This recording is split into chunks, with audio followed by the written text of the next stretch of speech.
Class में first आने का बेस्ट उपाय बच्चों, एक चीज बताओ, आप में से कितनों का नाम विकास है? अपने नाम का अर्थ जानते हो? विकास का मतलब है डेवलपमेंट। ये एक प्रक्रिया है जिससे कोई एक व्यक्ति या एक समाज अपनी जो डिज़ायर्ड गोल्स हैं, अपनी जो आकांक्षाएं हैं, इसको प्राप्त करते हैं। और यही है आज हमारा टॉपिक। आज हम डेवलपमेंट पढ़ने वाले हैं।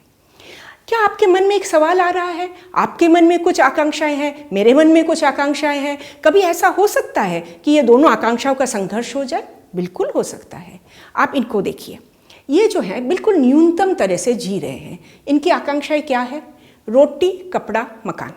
साथ में अगर थोड़ी रोशनी मिल गई, बिजली मिल गई तो बहुत बढ़िया, और आय का अवसर मिल गया, स्वास्थ्य की सुविधाएं मिल गई, शिक्षा की सुविधाएं मिल गई। यही है इनकी आकांक्षाएं।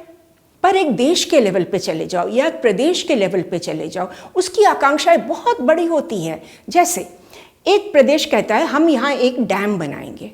क्यों डैम बनाएंगे? बांध क्यों बनाएंगे?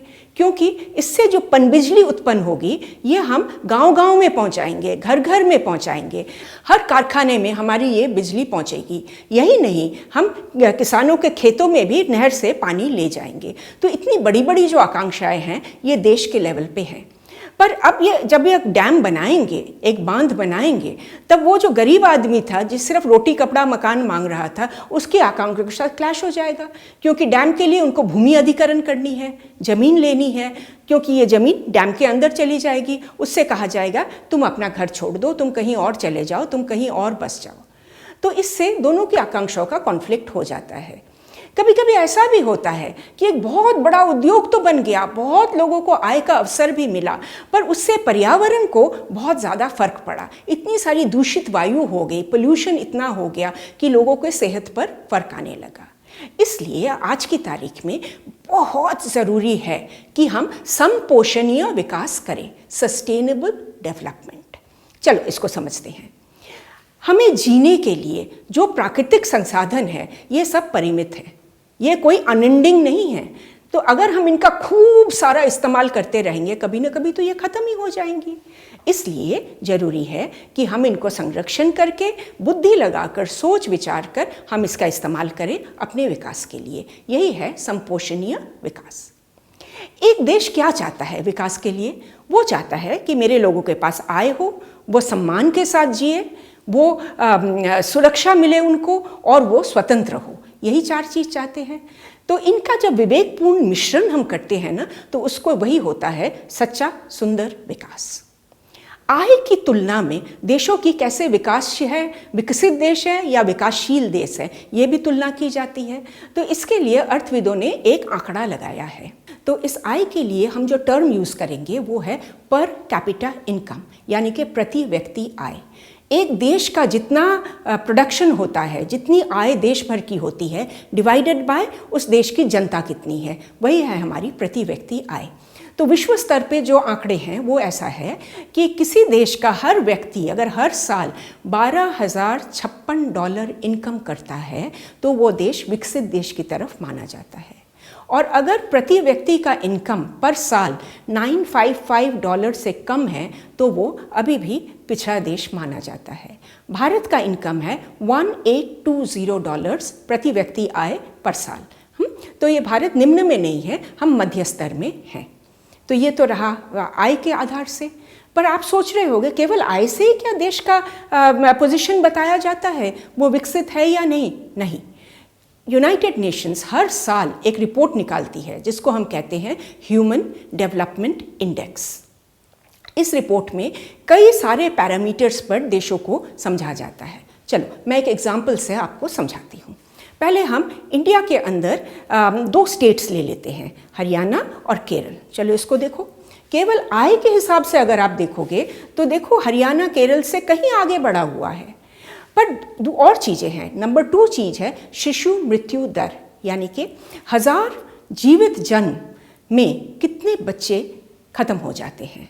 अगर उस आंकड़ा को देखो तो आप देखोगे हरियाणा का मृत्यु दर अधिक है, केरला का मृत्यु दर कम है। इसका मतलब केरला आगे बढ़ा हुआ है, केरला ज़्यादा विकासशील है। तीसरे नंबर पे है साक्षरता दर।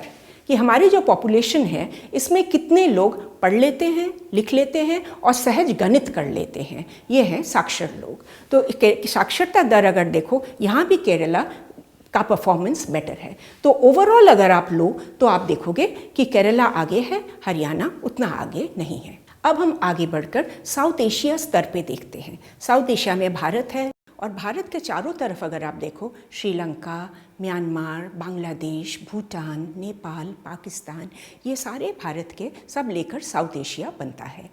साउथ एशिया के आंकड़ों को अगर आप देखो, इस टेबल को अगर आप देखो, इसमें आप देखोगे एक केवल आय ही अगर लिया जाए तो श्रीलंका सबसे ऊपर है और सबसे नीचे कौन सा देश है? नेपाल। पर अगर आप सारे आंकड़ों को जोड़ो तब आप देखोगे कि सबसे ऊपर श्रीलंका है और सबसे नीचे होगा फिर पाकिस्तान, क्योंकि ह्यूमन डेवलपमेंट इंडेक्स कहता है डेवलपमेंट किसी एक आंकड़े से नहीं होता। डेवलपमेंट के लिए हमें बहुत सारे आंकड़े को एक साथ कर देखना पड़ता है और यही है विवेकपूर्ण डेवलपमेंट, विवेकपूर्ण विकास। सारे विश्व की सरकारों ने एक चीज़ समझ लिया है कि अगर देश के सब लोगों के पास ये सारी सुविधाएं, सेवाएं पहुंचानी हैं तो इसे सामूहिक तरीके से देना ही बेस्ट है। फॉर एग्जाम्पल, अगर हमें एडुकेशन, शिक्षा सेवा देनी है, इसके लिए स्कूल बनते हैं, बहुत सारे बच्चे एक जगह आके पढ़ाई करते हैं। स्वास्थ्य सेवाएं देनी है, हॉस्पिटल बनते हैं जहां बहुत सारी लोग सेवा ले सकते हैं। कानून व्यवस्था के लिए जगह जगह पे पुलिस स्टेशन बनी हुई है, किसी को कोई तकलीफ हो वहां जाके रिपोर्ट लिखा सकते हैं। अगर सरकार चाहती है कि हम खाद्य पदार्थ वितरण करेंगे, इसके लिए सरकार ने जगह जगह पे राशन की दुकानें बना दी हैं। तो इन सब तरीकों से ये जो विकास के लिए सेवाएं हैं, इसको सरकार देश के लोगों के पास पहुंचाती है। तो बच्चों, ये रहा आपका डेवलपमेंट का चैप्टर, विकास का चैप्टर, और ये रहा सारांश। हमने अभी क्या क्या पढ़ा है, आप इसको अच्छी तरीके से पढ़ लो, अपनी भाषा में जाके आंसर लिखना और खूब सारे नंबर लेके आना। हमें एक लाइक बटन दबा दो और आप सब्सक्राइबर बन गए हो ना? अगर नहीं बने हो तो ज़रूर बटन दबा दो, क्योंकि आपके लिए बहुत सारे वीडियो हम ला रहे हैं। आप ज़रूर देखते रहो। क से कोशिश।